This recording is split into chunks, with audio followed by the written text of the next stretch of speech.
What's up, guys? So, in the previous chapter, the chapter that just came out, in the scans, the official release will be tomorrow. We got to see Oda's interpretation of what happens to Oden, uh, to give us a little bit of the backstory in a flashback. And I'm not gonna really talk much about the chapter because I want to save that for another video. But I do want to focus on just that one panel because it goes deep into the story and it gives us a lot of range to mess around with. Basically, just to paraphrase, Oden in the last week's chapter, we saw Oden in front of Orochi, basically getting ready to slice him with the swords and basically getting ready to cut him up. And in this chapter, we find out what happens during that confrontation.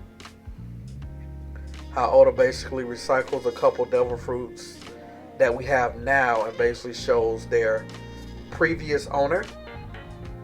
And he brings back the old hag again, and that old hag basically turns into Oden's dad and lets Oden know, hey, this is how Orochi got over on all the retainers. But the biggest thing that got me was they basically did a skip from, okay, the end of that conversation to Orochi basically having Oden in a state of servitude. And the reason why this video is so important and the reason why that piece is so important is because it got me thinking about the effects of smile. So let's go back. When we first met Yasuie in the flashbacks, when we met Yasuie, we saw him as a extremely serious, intelligent figure. He was more fatherly and he was a mentor to a lot of the people. And then in the flashback, we also saw that when the retainers wanted to rob him so that they can get money for Oden, instead of making up a big fuss about it, he gave them the money, just gave it to them, plus some.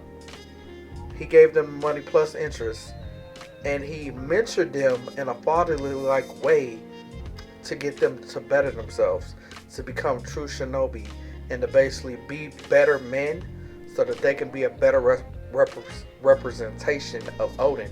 And the reason why that was a big deal is because in that small flashback, it showed us his demeanor, it showed us his character, it showed us what type of man Yasuie was.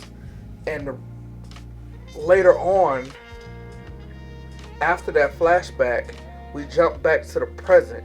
And when we jump back to the present, we find out that, hey, this is Lord Yasuie, with his nickname at the time, the Hedgehog. And he can't frown, he can't show any emotion other than to smile. And he told the story. Well, I won't say he told the story, but basically the story was told of what happened to him and what happened to the townspeople when Orochi was basically performing experiments on them. That either you would get a power or you would just be in this state to where you were emotionless. And that's what a lot of people in the community thought, that it was just a play on emotions. But I think after this chapter, we see that it's more than just emotions. I believe that Oda's writing it to where Smile has the ability to rob you of your willpower, to rob you of the ability to control the biggest part of King's hockey and just, to me, hockey in general.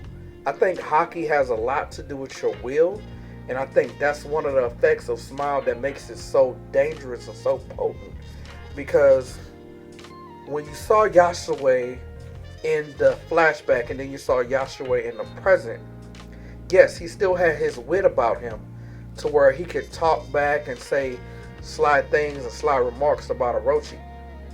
But his willpower to go beyond that and fight back. A lot of us thought it was more of a Kaido thing, that basically they wouldn't dare even just try anything because of Kaido. Think about it. Yasuie wasn't locked up. He wasn't in prison. He was allowed to roam free and do as he pleased. Go home, roam all over Wano, exactly like Oden in this panel. So if you think about that, if you think about the access that he had, chances are he could have tried to possibly leave Wano, go and get help. He could have rounded up an army and to try to strike back. Same as Oden in this last chapter, but none of those things happened. And I think that's because his will to fight back, his will, his pride, it was literally taken from him due to the negative effects of the smile fruit. So let's give you another example. When we met Killer, the original Killer that we saw was a tactician. He was a friend. He was Kid's number 2. But he was also the person that Kid can confide in. He was the person that kept Kid comfortable and talked Kid down from doing a lot of crazy things. Because to be honest, Kid is a lot like Luffy. He's just way more violent. And his temper's way worse. But Killer was the balance. In order to do all those things, he had to have control over his own emotions. He had to be right in himself. He had his own willpower. And Kid, he was a pretty smart guy. When we get the reveal in Wano in the mines that Killer is Kamazo, the manslayer, one, his face is out. And Kid basically goes through the story saying that you never wanted anybody to hear your laugh. Yet that's all he was doing. That's the only emotion he was showing at the time. On his face, just like the people when they saw Lord Yasuie being put to death, on his face were tears. He had tears streaming down his face. Yet the only facial expression that he can do was smile and laugh. And he couldn't control anything else. He looked like he was broken. He looked like he was in a state of despair. And the crazy thing about it, again, a lot of that seemed like it was more of a combination of the Smile Devil Fruit and Kaido and his men. But this chapter pretty much leads me to think that we gotta delve more into these Smile Devil Fruits, man. Because whatever Caesar Clown was doing with them and putting in them, they're pretty potent. Like, this is a game changer. Because let's just jump to Oden. Oden, when we first met Oden in the flashback, thank you, ESPN. When we first met Oden in the flashback, the very first thing we see is Oden showing respect to one of his comrades that died. And he's in a badass way. He's cooking the dish Oden on his comrade's gravesite. On this man's ashes, pretty much. Eats it, shows respect to his family, and then he leaves. That's the Oden that we met. And then they go through all his accolades as a child. From birth all the way up until where he's at that point. And he sounds like nothing but a straight badass. And then the previous chapter before this, when we see Oden finding out that his wife was wounded and that his kids were in danger and that they were put in that point by Orochi and Kaido. Not knowing Kaido, not knowing nothing about Kaido's army, but he knew about Orochi. And he sprung into action, headhunting for Orochi. Yes, he was blocked from cutting Orochi because of the barrier fruit that we find out one of Orochi's henchmen at the time owned. So again, this was the previous owner. And then we ended up seeing the old hag use her devil fruit and basically change into his father. That scene ended with him and Orochi having a conversation. The very next panel, this man is in nothing but his underwear, smiling. A look of despair on his face, but he's smiling. And he's dancing naked in the streets, making a fool of himself, and basically, in a way, showing servitude and being a court jester for the entertainment of Orochi. The reason why this is crazy is because I don't know if Oda just pulled the biggest bull crap I've ever seen, or if this move was just genius because it was right under our nose. Because I'm gonna be honest, I don't think nobody predicted that the way that Orochi got out of dying and being sliced up and slaughtered by Oden was that basically Oden ate a smile devil fruit. No, I don't think that's how that went at all. But you can't deny the similarities to Killer and Yasuie and the townspeople, that this man's willpower was taken, his drive, that fire, gone.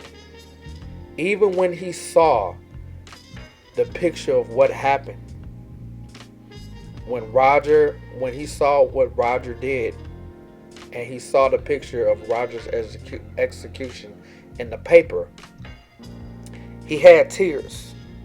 He seemed sad. Yet,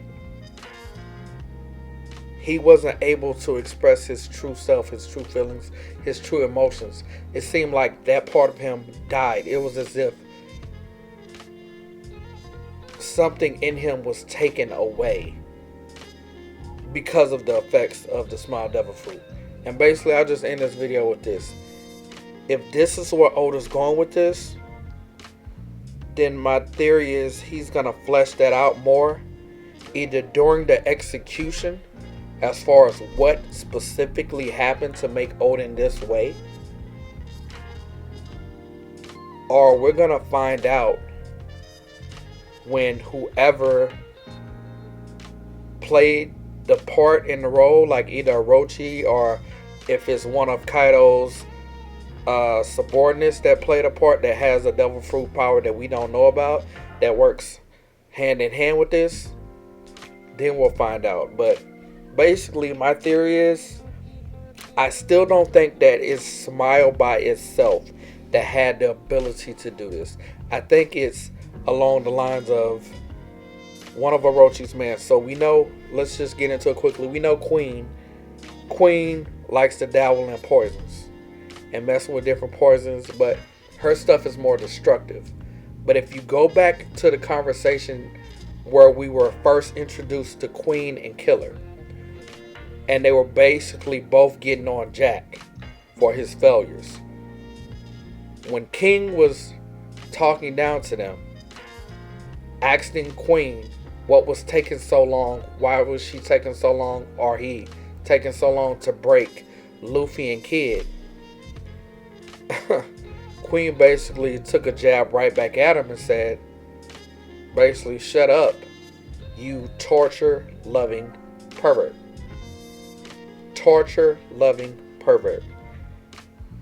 It was, even if you give it hours, even if you give it minutes, when I looked at the picture, it didn't look like anything was wrong with Oden's body. Oden's body looked the same. The only difference was he didn't have any clothes on. He just had his underwear on, or basically something around his waist. That's it. His privates were hidden, but everything else, no clothes. He was naked. And I think that honestly, he was taken into custody. He didn't have a devil fruit, so I don't think that the cuffs would have did much to him if they were just your regular sea stone cuffs. They probably wouldn't have did anything to him.